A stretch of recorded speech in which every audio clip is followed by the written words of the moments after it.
Con el magistrado Campo Moreno vamos a acercarnos, bueno, a las preguntas que ustedes quieren hacerle, que indudablemente van cercanas a la actualidad. Pero antes de comenzar, la actualidad manda, y la pregunta sería, ¿por qué cree usted que con 6.202.700 parados en este país, en la manifestación de ayer, las manifestaciones de ayer, había la mitad de los manifestantes del año pasado? Bueno, la verdad es que no lo sé, y estudiosos habrá, pero quizás porque si hemos convertido el 1 de mayo como la fiesta del trabajo y de reivindicación, ahora tenemos muchos 1 de mayo. Bueno, pues vamos a ver qué nos dicen en la calle, lo que dicen los andaluces sobre la justicia, la valentía de los jueces y los casos más recientes que tenemos. En los desahucios en concreto estoy viendo valentía en algunos jueces en que están paralizando ese desahucio hasta tanto salga una ley hipotecaria. Podrían ser más valientes los jueces al tratar las preferentes. Yo creo que en el caso de Isabel Pantoja no ha sido de todo correcto, porque si hubiese sido otra persona que no tan popular o artista, a lo mejor hubiese sido 2 años y 1 día, pero no quedarse exactamente en los 2 años. Y yo creo que ahí han respetado un poco al artista. En el caso de los ERE, yo creo que la jueza Laya está siendo valiente, pero parece ser que está frenando en no imputar a cargos superiores y aforados para que no le quiten el caso y pase el Tribunal Supremo. De momento está siendo valiente en la instrucción. No han sido valientes y creo que lo van a tener complicado en serlo. No hay, creo yo, voluntad. Creo que realmente la política controla a los jueces, o por lo menos ejerce una gran influencia sobre ellos. En el caso de los ERE y en el caso de la familia Puyol, pienso que no hay influencia política. Yo en el caso de los ERE creo que el problema está más en la lentitud que tiene la justicia, ¿no? Que no hemos visto todavía ningún resultado, ni valiente ni no valiente. Sí, hombre, está siendo muy valiente Dacarín, le está poniendo puente de plata para Qatar, para que se vaya a jugar balonmano o a entrenar. Y en el de los ERE, pues, ¿qué te voy a contar? Yo he estado en un ERE, y ahora estoy en el paro y valiente nada. Aquí la valentía brilla por su ausencia en este país. Como digo, parece que están siendo valientes. Más adelante veremos hasta dónde llega la valentía.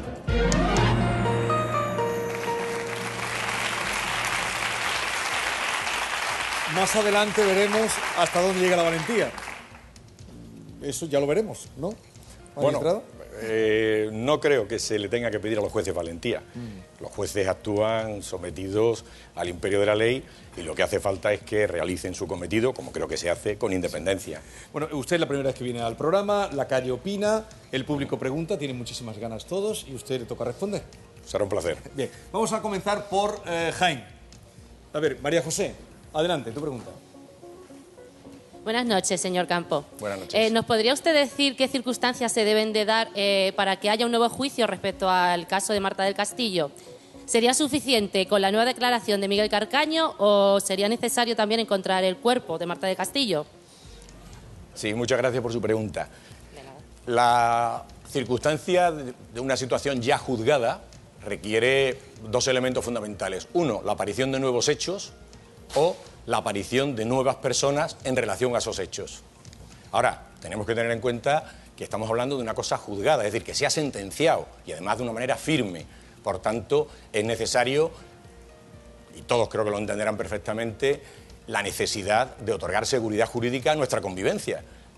Piensen dónde nos podríamos meter como país si cada vez que hay una sentencia firme, el condenado, que está cumpliendo condena, dijera, quiero hacer una nueva declaración. Y eso entraña un peligro, porque la seguridad jurídica es también un valor que se nos reconoce como ciudadanos de vivir y que las cosas, hay un momento en que quedan establecidas, y eso lo establece la sentencia.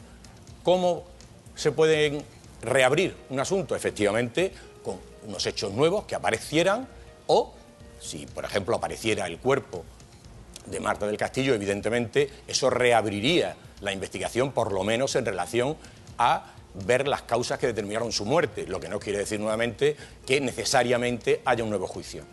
Pero la cuestión está en que hay que otorgar credibilidad como a cualquier denuncia y, por tanto, si esa credibilidad, que es un poco lo que parece que está, no tiene verosimilitud, no se ve la veracidad con otros elementos que ya se manejan en la causa, evidentemente volver a reabrir un asunto que ya ha sido juzgado y sentenciado por el Tribunal Supremo realmente podría llevarnos a una inseguridad muy peligrosa.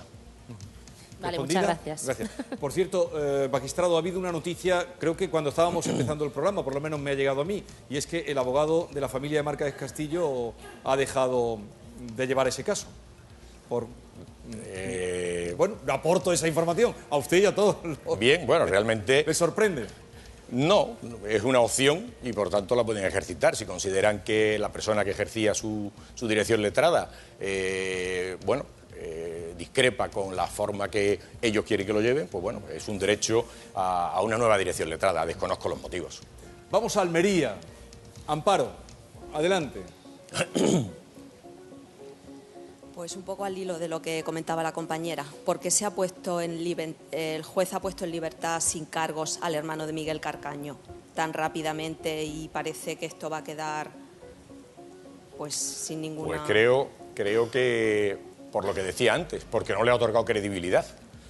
Cuando esas nuevas aportaciones realmente que imputan a otra persona, en este caso a su hermano, no tiene visos de credibilidad en relación a todo el material que ya obran las actuaciones, pues evidentemente no se le da credibilidad y por tanto no abre unas expectativas que podrían provocar inseguridad, que podrían provocar una inutilidad y que podrían provocar una zozobra incluso en aquellos más afectados por la situación. Piensen en la familia que nuevamente le reabre las expectativas cuando realmente no hay nada que ofrezca visos de esa credibilidad.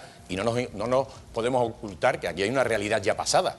Y es que el Tribunal Supremo, estimando el recurso del Ministerio Fiscal, condenó incluso a este chico por la instrumentalización que había hecho del proceso, en suma, por haber estado haciendo un daño, y por eso es un delito contra la integridad moral. Y lo estimó, no la audiencia, sino el Tribunal Supremo, atendiendo al recurso que planteó el Ministerio Fiscal. Por tanto, ya se le ha condenado a 1 año y 3 meses, creo recordar, por la instrumentalización del proceso y el daño que se le hacía a las personas, porque creo, si no recuerdo mal, que esta es la 8ª declaración y versión diferente en cuanto a los hechos. Y no nos engañemos, tiene un derecho a guardar silencio, tiene derecho a no confesarse culpable, pero tampoco tiene derecho a instrumentalizar el proceso de la manera que ha entendido el Tribunal Supremo que lo ha hecho y por eso ha sido acreedor y merecedor de una condena. Por tanto, y cerrando su pregunta, entiendo que el juez y con el fiscal que promueve la acción de la justicia no han visto elementos nuevos que permitan reabrir la causa. ¿Y esto no afecta a la credibilidad del tribunal que lo juzgó ni al del Tribunal Supremo? ¿No afecta, perdón? A la credibilidad del tribunal que lo afectó. Por supuestísimo que no, porque además hay una cuestión que creo que es importante que fijemos. El tribunal es alguien que está observando y analiza las pruebas que se le lleva en un juicio, eso es lo que se llama el plenario, donde el fiscal que promueve la acción o la acusación particular aportan pruebas para destruir la presunción de inocencia del que está allí sentado como acusado. Y una vez que el tribunal valora esas pruebas, por tanto, puede haber una realidad extraprocesal, pero la realidad que se lleva al juicio es la que el tribunal tiene que pronunciarse, de tal modo que si ahora aparecen elementos que el tribunal no pudo valorar porque las partes no lo introdujeron en el plenario, evidentemente no queda en entredicho en absoluto el papel del Tribunal Supremo, que Tribunal Supremo, audiencia o juez de lo penal lo que hacen es juzgar con los elementos, con las pruebas que se ven en el juicio, porque eso es el único elemento que permite hablar de pruebas. Lo demás, no se habla de instrucciones, estas instrucciones que desgraciadamente duran muchísimo. Estamos hablando de material que permite preparar la acusación por la persona, Ministerio Fiscal, que es el que tiene la promoción de la acción de la justicia. Ese es el papel del Ministerio Fiscal, promueve la acción de la justicia. Dice, aquí hay elementos para esa persona que entra como inocente y con un traje, que es la presunción de inocencia, quiero destruirlo y quiero hacerle ver al tribunal que hay pruebas de cargo que me permiten decir que cometió unos hechos y que por tanto es merecedor de una pena. Y ese es el juego procesal. Por tanto, un tribunal que no puede valorar unas pruebas porque no se han aportado, realmente no queda en entredicho en absoluto porque aparecieran nuevas pruebas. Gracias, Amparo. Magistrado, con la larga experiencia que usted tiene, ¿es habitual esto que está pasando con un acusado y condenado ya, lo de Miguel Carcaño, que ya son, ha dicho usted 8 veces que ha variado? ¿Esto es lo habitual? ¿O no, afortunadamente no es lo habitual. Que nos volvería locos. Nos volvería locos. Y situaciones como la posibilidad de reabrir los asuntos realmente nos llevan a una inseguridad como como sociedad enorme, porque estas situaciones son situaciones de crisis, es decir, de cambios. Se ha roto la convivencia y el tribunal intenta, dentro de lo posible, el restablecimiento de esa convivencia. Pero piénsense que de una manera constante reabrirlo nos llevaría a una inseguridad jurídica tremenda, pero sobre todo a una insatisfacción como ciudadanos, porque no vemos ni ese deseo de venganza, entiéndanme lo que les quiero decir, o la posibilidad de decir esta persona lo ha hecho y va a cumplir con la pena de cárcel o la pena que el tribunal establezca, su deuda con la sociedad, pero también estaríamos impidiendo esas otras funciones de la pena, que es que los demás vieran que, oye, que esto no se puede hacer porque te lleva a la cárcel, o incluso, y ya en el aspecto más altruista, la recuperación para el cuerpo social a ese delincuente, porque claro, si no sabemos al final si lo es o no, una persona es inocente hasta que hay una sentencia condenatoria firme que dice lo contrario. Y claro, si estamos permanentemente en ese ciclo, pocas veces vamos a poder recuperar a nadie al cuerpo social, porque estaremos siempre en esa dinámica de averiguar una nueva verdad. ¿Y por qué está pasando en este caso? Bueno, porque se han dado una serie de características, entre otras cosas, que no apareciera el cuerpo de la víctima, las versiones contradictorias y la insatisfacción que nos queda a todos y a los propios tribunales cuando se ha producido esto. Pero la situación es que el proceso se tiene que hacer pensando en que todos podemos estar un día ahí y, por tanto, hemos construido un proceso de ciudadanos y pensando en el ciudadano, y eso es lo que se llama las garantías. Y, por tanto, no vale la obtención de una confesión a cualquier precio. Eso ya lo superamos hace mucho tiempo con la tortura. ¿Está siendo más listo Carcaño que la justicia española? No. Carcaño está utilizando, y ha sido condenado, por cierto, por la instrumentalización del proceso, pero está utilizando unas herramientas. La cuestión está en que efectivamente no hemos determinado todas las situaciones o todos los elementos que llevaron a un hecho criminal execrable. Gracias, magistrado. Vamos a Málaga a ver, Joaquina, adelante, todas las manos arriba, qué bien. Buenas noches. Muy buenas noches. En el caso Ortega Cano, el juez rechaza el positivo de alcoholemia porque hay irregularidades en la cadena de custodia. ¿Se puede permitir esto cuando se trata de la vida de una persona? ¿Quién es el responsable de estas irregularidades? Bueno, interesante pregunta y además es algo complicado porque es una cuestión muy técnica, que es la ruptura de la cadena de custodia. Pero voy a hacer un paréntesis porque me parece importante. Vamos a ver, y ahora les explicaré eso porque no quiero eludir su pregunta. Pero el proceso este del que estamos hablando, había una acusación por la conducción bajo la influencia de bebidas alcohólicas, que es donde se produce esa situación anómala en el proceso, pero la calificación alternativa es la imprudencia temeraria, que es más grave y con mucha más pena que la anterior. Pero que en cualquier caso, y eso quiero que lo tengan claro, por el juego de que hay víctima, estamos hablando de un homicidio por imprudencia. Y por tanto, esa es la calificación que atrae todo lo demás.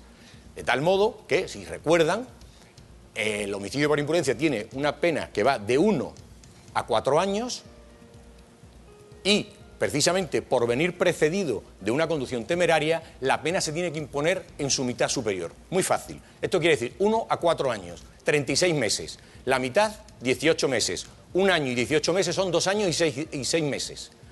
Y se le pone en el tramo superior 2 años, 6 meses y 1 día. Esa es la condena que tiene. Ahora le explico lo de la cadena de custodia. A ver, Joaquina, ¿te ha quedado claro? ¿Le explico lo de la cadena de custodia? Sí, por favor. Repítelo, Joaquina. Yo creo que si lo he entendido, pues no sabría explicar. Me va a dejar mal. Bueno, señor, Juan Carlos Campo, por favor, nos lo repite. La situación, y lo describe muy bien en la sentencia, que hay una cosa también, aquí hay que hacer otro preámbulo. Sí, esto es como cuando uno va al médico, tiene una enfermedad grave, y le hacen TAC, resonancias y 1000 pruebas, y a uno le dicen al final que tiene cáncer y pide una segunda opinión, que es lo que me están pidiendo a mí. Y el segundo médico mal haría si no hace otra vez todas las pruebas o las que considere que pueden llegar al diagnóstico. La jueza que ha visto esta causa, sin duda tiene 20.000 veces más conocimiento que podemos tener cualquiera de nosotros, que tenemos una realidad sesgada, informada, pero parcial. Bien, cierro el paréntesis y voy a lo de la cadena de custodia. Este señor tiene un accidente de tráfico donde se produce la muerte y él queda malherido. La policía llega y lo traslada al hospital. Ven que tiene un problema de choque hipovolémico, es decir, pierde sangre y necesita transfusiones.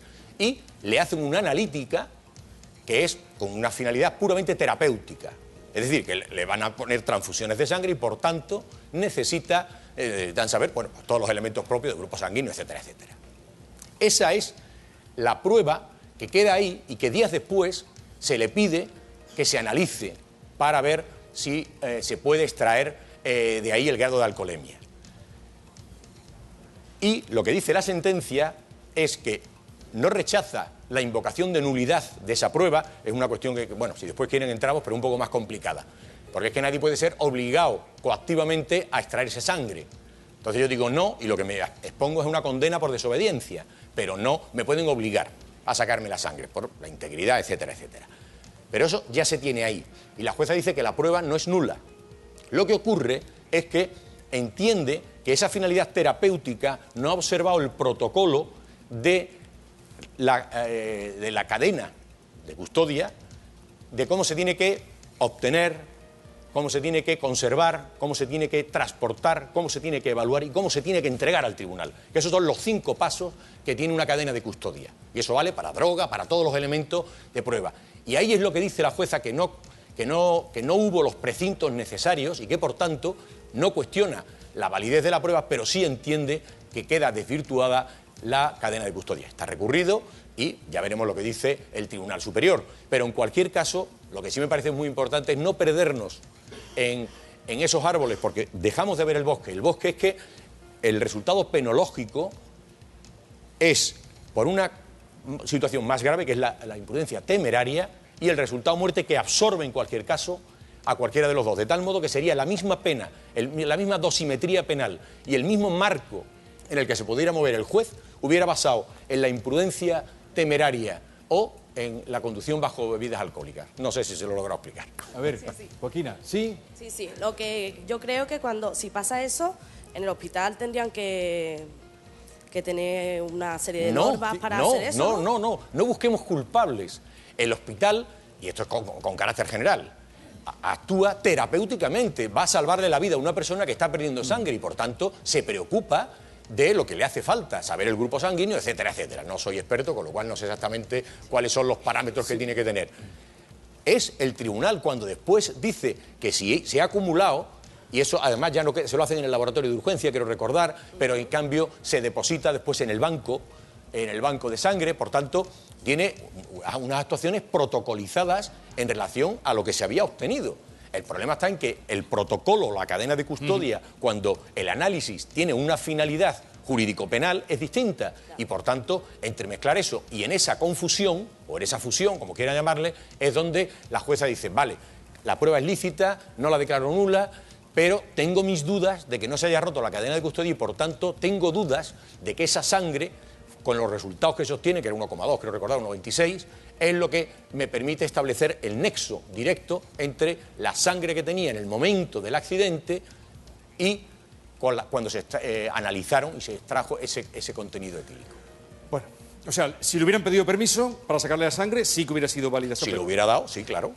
Si lo hubiera dado. ¿Quiere un poco de agua? No. ¿Magistrado? Bien. ¿Y si se hubiera negado a dar el permiso? Pues lo que hay es una posible condena por desobediencia. Pero no se la sacan. No se la sacan. No cabe un sistema coactivo de ¿Y si extracción yo me de niego pruebas. cuando me ponen el chupe cuando voy conduciendo, qué? Es distinto porque no hay una lesión en mi integridad por soplar. Pero no he matado a nadie. Pero bueno, pero el resultado, cabe la vía alternativa de la desobediencia. Creo que estáis todos bien informados, ¿no? Bueno, pues ahora vamos a seguir. Huelva, Maribel, adelante. Hola, buenas noches, señor Campo. Buenas noches. Mi pregunta va para relacionar también con el caso Ortega Cano y le quería preguntar que si algunos de los que estamos aquí hubiésemos estado implicados en este caso con resultados de una muerte y también por conducción temeraria y por haber sobrepasado una tasa de alcoholemia, ¿no estaríamos ya en prisión? ¿Cuánto tiempo vamos a esperar a ver a Ortega Cano en la cárcel? Lo he debido explicar muy mal. No. Vamos a ver. Eso demuestra una cierta desconfianza en el sistema. Y creo que la justicia es lenta, pero al final se hace. ¿Por qué creo y por qué le digo esto? Porque, vamos a ver, he intentado explicar que, primero, la jueza ha entendido que no estamos hablando de poder apreciar la alcoholemia, pero que en cualquier caso da igual, que el resultado penológico es 2 años y 6 meses y 1 día. Por tanto, en circunstancias normales, cuando se ejecute, tendrá un cumplimiento. y con entrada en prisión, que es lo que se refería. Pero ahora mismo, le pese a quien le pese, el sistema constitucional nos dice que es inocente. ¿Por qué? Porque es una sentencia susceptible de recurso y, por tanto, todavía es una persona que no tiene que cumplir. La medida cautelar de prisión preventiva o provisional es una medida excepcional, y lo ha dicho muchas veces el Tribunal Constitucional, porque yo sigo siendo inocente. Él todavía está investido, ya con un traje más debilitado, pero todavía tiene puesto el traje de la presunción de inocencia. Cuando al final se lo quitemos, entonces a cualquier persona que se lo quitemos, permítame que generalice, podremos decir ahora tiene que cumplir. Ahora tiene que cumplir. Y ahí le puedo asegurar que la justicia es igual para todos. ¿Y por cuánto tiempo más vamos? Pues si tiene 2 años y 6 meses y un día, en principio va a cumplir 2 años, 6 meses y un día. ¿Cuánto va a cumplir en la cárcel, si es lo que me quiere preguntar? Le puedo asegurar que mucho. España tiene de los sistemas más duros de nuestro entorno europeo en orden al cumplimiento íntegro y efectivo de las condenas. Cuando hablamos tantas veces, ahora que está en reforma el Código Penal para introducir la cadena perpetua revisable, bueno, pues hemos visto hace 10 días una condena perpetua revisable a un etarra en Francia, que se le ha puesto eso y ya nos dicen que a los 20 años posiblemente salga. En España los 40 los cumple y los 30 y tantos no hay quien se lo quite, porque tenemos un sistema muy duro de cumplimiento íntegro y efectivo. Lo que pasa es que hay que esperar, salvo en circunstancias excepcionales, a que esa condena sea firme y entonces los jueces ya no juzgan, sino que ejecutan los juzgados. Maribel, gracias. Vamos a ir a Córdoba. A ver, Manuel Eloy, adelante. Hola, buenas noches. Buenas noches. A mí me gustaría saber qué indicios ha encontrado el juez Castro para imputar a la infanta Cristina y por qué el fiscal anticorrupción considera que una imputación es innecesaria. Bueno, y me gustaría saber quién de los dos lleva razón. Pues no se lo voy a poder resolver. Vamos a ver. Le diría lo que le dije antes a su compañera. Soy juez médico de segunda intención o de segundo diagnóstico, pero vamos a ver. Leyendo el auto del juez Castro, lo que dice es que sería bueno para culminar la instrucción oír a la infanta. El fiscal entiende que no. Una postura absolutamente razonable la de los dos. Ya veremos lo que dice la audiencia, porque está recurrido ese auto. Pero hay una cosa también que quiero dejar clara, porque no se entiende. Se habla calidad de imputado o testigo. Cuando a uno lo llaman a un juzgado, solo puede ir en una de esas dos condiciones. O va como testigo, que es un tercero ajeno a los hechos, o va como imputado. Pero ir en calidad de imputado, aunque sé que es muy difícil de entender, se hace en garantía de la persona. Lo que pasa es que automáticamente colgamos el San Benito de preculpabilidad, o de culpabilidad directa. Pero es así. Pero la cuestión es que yo como testigo estoy obligado a decir verdad, y por eso me toman juramento o promesa de decirla. En cambio, cuando voy en calidad de imputado, que no soy imputado, voy en calidad de... Lo único que me están diciendo es, oiga usted, porque como no sabemos lo que va a pasar, usted se le toma en calidad de imputado y por tanto tiene unas garantías. Asistencia letrada, usted no está obligado a decir verdad, si quiere no confiese contra sí mismo porque puede perjudicarle. Y este es el momento procesal en el que estamos, donde el juez dice que entiende que sería bueno oírla para culminar la instrucción y el fiscal entiende que no es necesario porque ya tiene elementos suficientes para, y ya lo ha dicho anteriormente, y no incorporar en la acusación a la infanta.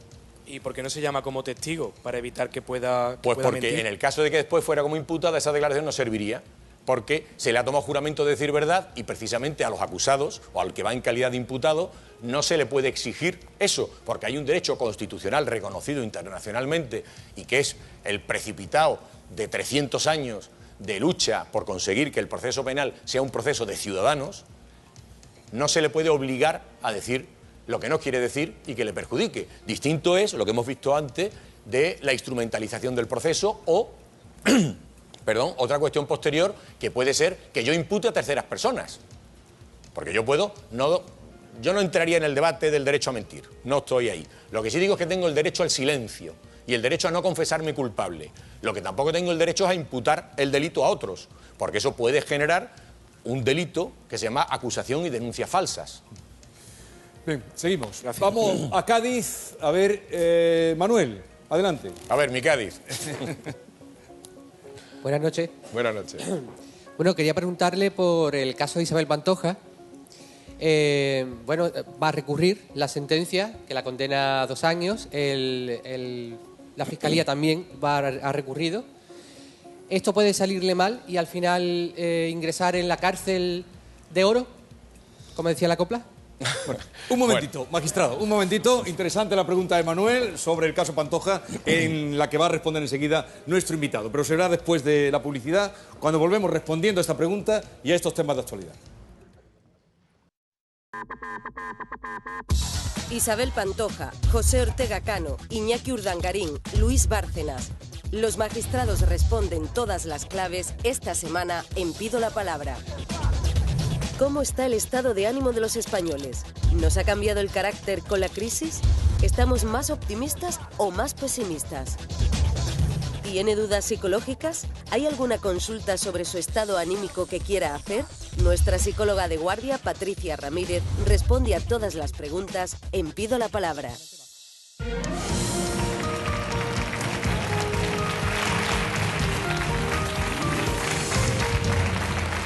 Estamos de vuelta en Pido la Palabra, son las 11:25 de la noche, estamos en directo como siempre y como invitado al magistrado de la Audiencia de Cádiz, Juan Carlos Campo Moreno. Antes de que volvamos a escuchar la pregunta y responder, quiero felicitar, o queremos felicitar todo el equipo de Pido la Palabra, a Canal Sur Televisión, que al terminar el mes de abril volvió a ser líder, con lo que lleva ya 7 meses consecutivos de liderato. Gracias a ustedes, gracias a ustedes. Bueno, Manuel, si no te importa, repite la pregunta y contesta usted. Sí, le preguntaba que Isabel Pantoja al final va a recurrir a esa sentencia de los 2 años, que la Fiscalía también ha recurrido. ¿Puede ahora ir Isabel a la cárcel? Vamos a ver, si hubiera recurrido ella sola, el recurso nunca puede empeorar la situación del que recurre.